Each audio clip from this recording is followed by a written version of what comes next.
అదే అంటున్నా. ఇంకొకటి ఏంటంటే, ఒకటి ఏదో రకంగా ఒక ఎంటర్టైన్మెంట్ దొరుకుతుంది జనాలకి, గెలుపు ఓటములు పక్కన పెడితే ఆ చూసే కాస్త టైంలో జనాలకి కాస్త జోకులు దొరుకుతున్నాయి, నవ్వుకుంటున్నారు అనుకున్నప్పుడు అవి కట్ చేయడం వల్ల ఎవరికి అడ్వాంటేజ్ వస్తుంది? అంటే ఒక వర్గానికి ఫేవర్ గా కాదు కదా, వాళ్ళు వర్క్ చేసేదే టీఆర్పీలు జనాల కోసం కదా. సో దాని వల్ల ఏ రకమైన లాభం ఉండదు కదా బిగ్ బాస్ కి.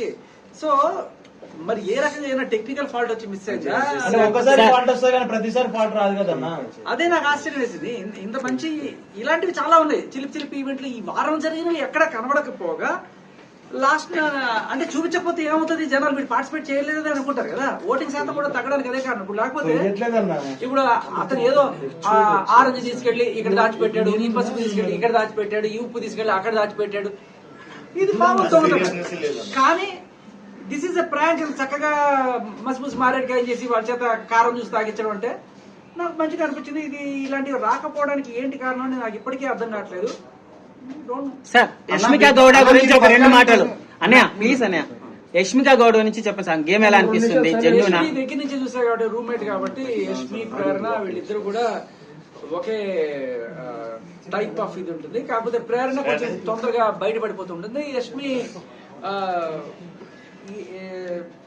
ఏదో రకంగా చిన్న చిన్న వాటికి కూడా గొడవ చేయడము, లేకపోతే తొండి ఆడినా సరే ఏదో రకంగా మనం గెలవాలి అనేది ఉంటుంది. అండ్ కొంచెం హార్ష్ గా మాట్లాడుతూ ఉంటుంది. తప్పు మందం తెలిసినా కూడా గట్టిగా ఇచ్చేయడం, ఇదే గేమ్ స్టార్ట్ చేయడం. అంటే తప్పు నీది, నువ్వేమో అవతల వాడిని అడుస్తావు, మనం ఏదో రకంగా గెలవాలి. నాకు అర్థం కాకపోయేది, ఓహో ఇలాగే ఆడాలా బిగ్ బాస్ అని నేను అన్ని ఆవిడ చూసినంత డెప్త్ గా చూడాలి. నిజమేనా? అంటే యష్మికని ఒక శోభా శెట్టి లేదా రతికతో పోలుస్తున్నారు, అంత నెగిటివిటీ ఉందన్నమాట బయట. సో అలాంటి కంటెస్ట్ అనుకోవచ్చా? జెన్యూన్ నాకు కొంచెం అప్పుడప్పుడు కోపం వచ్చింది. నేను ఒకసారి అభయ్ కూడా చెప్పాము, లేదు నువ్వు చేసేది కరెక్ట్ కాదని కూడా ఇద్దరం చెప్పాము. కానీ మాకే ఆవిడ శుద్ధులు చెప్పింది, లేదు మీ మొక్కలకి ఏం తెలుసు, గేమ్ ఇట్లాగే ఆడాలి బిగ్ బాస్ లో అంటే అవునేమో ఇట్లాగే ఆడతాను బిగ్ బాస్.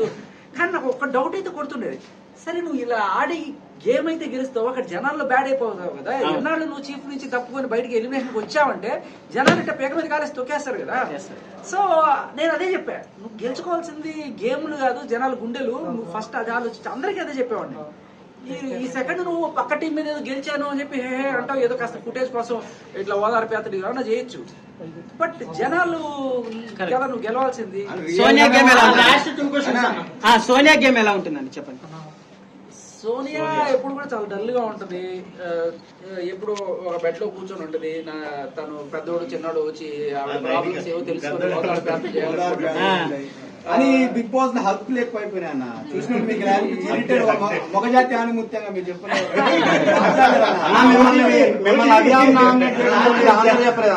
రీ ఎంట్రీ ఉంది అంటున్నారు. క్వశ్చన్ అడుగుతున్నా